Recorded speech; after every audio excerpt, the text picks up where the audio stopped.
Sir एक problem और है कि ये ईडी आइडेंटिफाई नहीं कर पाते कुछ लोग सही टाइम पे, या पता नहीं चल पाता ये एग्जैक्टली वही है। ये कुछ लोग इग्नोर कर देते कि ठीक है अभी नहीं हो रहा, हो जाएगा बाद में, क्या पता अगली बार हो जाए।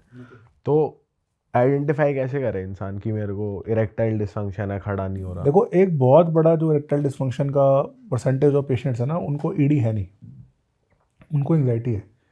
It's called as performance anxiety.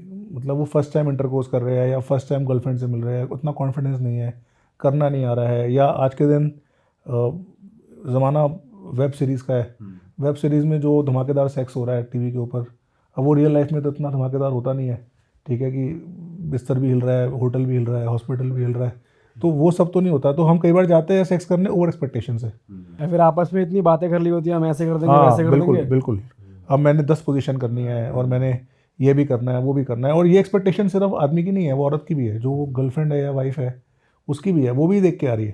तो उसको भी लगता है पता नहीं क्या होने वाला है। ठीक है, तो इतने हाई परफॉर्मेंस प्रेशर में आदमी का टाइट ही नहीं होता। ठीक है, तो उसको ईडी हो जाता है।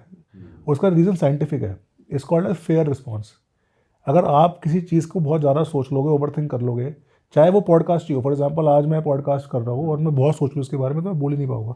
जैसे स्टेज फ्राइट होता है, आप स्टेज पे गए बोल नहीं पाए, या जैसे आपके सामने शेर खड़ा हो गया, कोई शेर है तो आप डर जाओगे तो आपका खड़ा ही नहीं होगा, because our bodies response becomes fear. Fear में क्या होगा कि all the blood goes to the brain, ठीक है, एंड एवरीथिंग शट्स डाउन। तो इतना हाई परफॉर्मेंस एंग्जाइटी के अंदर आदमी परफॉर्म नहीं कर पाता।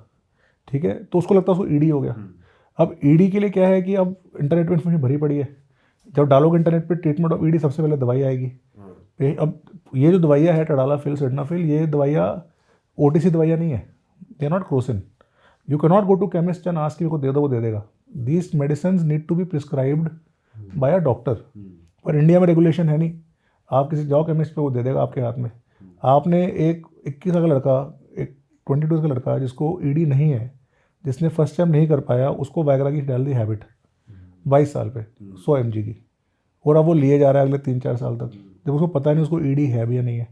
ठीक है, तो then he will develop problem later. फिर वो आते हैं कि सर मेडिसिन की हैबिट है, 7 साल हो गए खाते हुए, अब मेडिसिन से भी नहीं हो पा रहा है, अब मेरी शादी हो रही है, अभी तक तो मैंने कर लिया, महीने में 2-3 महीने में मिलता हूँ, कर लिया, अब मेरी शादी हो रही है and I am not able to do it, मेरी शादी हो गई है, I am not able to do it. ठीक है, then you have to taper them off. फिर आपको उनकी ट्रीटमेंट स्टार्ट करनी पड़ती है, आपको उनका वायग्रा टेपर ऑफ करना पड़ता है, make their body use to natural actions. कर सकते हैं, ट्रीटमेंट्स अवेलेबल है, बट इट टेक्स टाइम। पर उस दौरान में वो तब है जब वो आप पे सही पहुंच जाए। सही बात है। पहुंचते नहीं है पेशेंट्स। अब वो पेशेंट केमिस्ट से नेक्स्ट जाएगा टेंट में बाबा लोगों के पास, फिर जाएगा वो किसी और गुप्त रोग विशेषज्ञ के पास। सर ये टेंट वाले तो खराब ही कर देते हैं और सिस्टम, या कुछ सही भी करते हैं। टेंट वाला कैसे ट्रीटमेंट करेगा मुझे बताओ?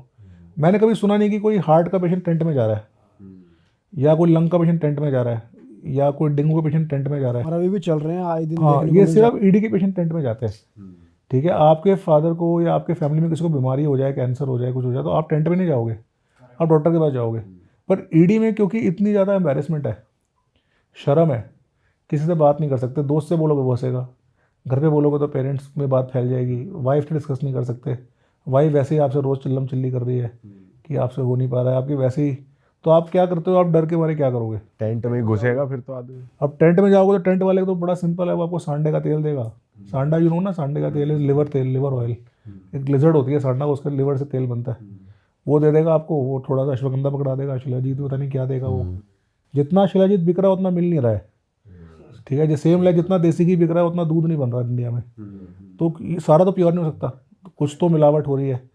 ठीक है, और मोस्टली मिलावट ही होती है, वो टडालाफिल मिक्स करेंगे, उसमें सिडनाल मिक्स करेंगे, क्योंकि उनको पता है कि ये दवाई काम करती है, तो वो मिक्स करके चूरन बना के उसको देंगे, वो खाएगा, कुछ असर आएगा उसे, फिर वही है, डेड ट्रैप है। एंड सस्ते नहीं है ये लोग, मतलब कई लोगों को लगता है ना डॉक्टर महंगे है। मेरी फीस 600 रुपये है, which is like the lowest fees of MCH urologist in Delhi. Reasonable है, 600 तो सही लग रहा है। लोएस्ट है, मैं कह रहा हूँ आज बड़े हॉस्पिटल में यूरोलॉजिस्ट, मेरी क्वालिफिकेशन यूरोलॉजिस्ट की फीस 2200-2500 से कम नहीं है। We are charging 600 rupees. Writing medicine जो आप कहीं भी खरीद सकते हो, आपको नाम लिख के दे रहे हैं दवाई का कि ये दवाई खिला रहे हैं जी आपको, इस दवाई की ये आप, और वर्सेस ये लोग जो है मिनिमम 5000, 10,000, 20,000 से कम में इलाज नहीं है, 25,000 से कम में इलाज नहीं है।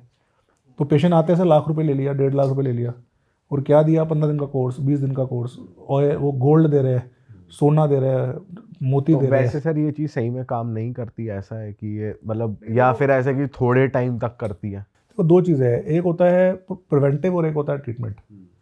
तो प्रिवेंशन में हाँ, आप हेल्दी डाइट ले रहे हो, आप शिलाजीत ले रहे हो, अश्वगंधा ले रहे हो, मल्टीविटामिन ले रहे हो, भस्म ले रहे हो सकता है कि ये आपकी एक आदमी ऑलरेडी हेल्दी है, उसको और हेल्दी करने में काम है। आप पहलवान हो, बहुत अच्छी डाइट है, एक्सरसाइज करते हो, आपकी शरीर बहुत स्ट्रॉन्ग है और आपको थोड़ा और एनहांसमेंट मिल जाए, पर एक बीमार आदमी को नहीं काम करेगी। जो बीमार हो चुका है, जिसको ऑलरेडी ईडी हो चुका है, जिसका शरीर ऑलरेडी लो टेस्टोस्टेरोन से जूझ रहा है, जो ऑलरेडी हाई स्ट्रेस में है, उसमें ये दवाइयाँ काम नहीं करेगी। अरे वाह, आपने ये वीडियो यहाँ तक देख ली भाई, तुमने हमारी मेहनत सफल कर दिया। तुम ही लोग हो असली रियल हिट। और अगर आपको बहुत मज़ा आ रहा है ऐसी क्लिप्स में, ऐसी वीडियोस में, तो फटाफट जाइए प्लेलिस्ट पे बिंज वॉच कीजिए और सारी वीडियोस देख डालो और मौज काटो। That is it. हम मिलेंगे नए पॉडकास्ट में, नई क्लिप में। Till then bye bye, see you, take care, do subscribe. Best of real talk online. Okay, bye bye.